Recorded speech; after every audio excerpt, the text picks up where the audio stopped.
कितनी विचित्र बात है कि विश्व इतिहास के क्रूरतम वामपंथी नायकों की तस्वीरें घर में टांग कर आप श्रेष्ठ कवि साहित्यकार का दर्जा पा सकते हैं, लेकिन मोदी का प्रशंसक होकर नहीं पा सकते, बल्कि आपकी भ्रूण हत्या हो जाएगी। साहित्य और बौद्धिक विमर्श के सभी केंद्रों पर आधिपत्य जमाकर बैठने वाले इन आत्मनिर्वासित और देशद्रोही हिंदुओं ने दशकों तक दादागिरी की। ये चारित्रिक रूप से पतित, मौका परस्त, अय्याश और नकलची हैं। अब इनकी विदाई का समय है और यह शुभ कार्य भी इसी युग में होना है। बड़ी बात यह कि ये स्वयं तिथि बाह्य होंगे। इन्हें सामूहिक जागरण से जाना होगा। मौजूदा कालखंड आधुनिक और मध्यकालीन भारत से अब तक का सबसे महत्वपूर्ण समय है। भारत की स्वतंत्रता तो इस महान समय के सामने बौनी है, क्योंकि तब तो नेहरू के चेलों ने इस देश को निरंतर नीचे ले जाने का नीच कर्म किया। पिछले 70 वर्षों में इस देश का मेरुदंड झुका दिया गया। उस सत्ता हस्तांतरण ने देश को हताश किया।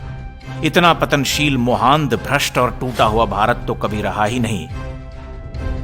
लेकिन हमें हर्ष होता है कि हम हर विकट समय को पराजित कर उठते रहे हैं।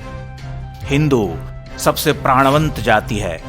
उसका एक बड़ा वर्ग भटक सकता है, मोह से गिर सकता है, मगर अफ्रीकियों की तरह अपनी स्मृति से उखड़ नहीं सकता। उसे लड़ना और उठना आता है। वह निरंतर व्याकुल प्रश्न धर्मा संस्कृति है। उसमें नायकों का जन्म अपरिहार्य है। इतिहास के दुर्धर्षतम युग में भी वह उठ खड़ा हुआ है। आज एक बार फिर से उठ रहा है।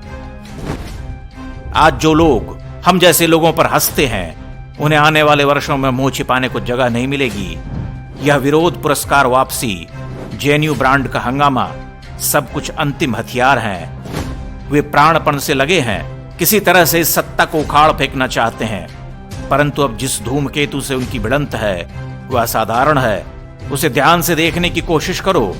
उसके उदय में जो संकेत है उसे तुम झुठला नहीं सकते। वही भारत का भ्रम हरने वाला है। जागो जागो आया प्रभात, बीती वह बीती अंधरात, झरता भर ज्योतिर्मय प्रपात पूर्वांचल। बांधो बांधो किरणें चेतन, तेजस्वी है तम अजीत जीवन, आती भारत की ज्योतिर्धन महिमा बल।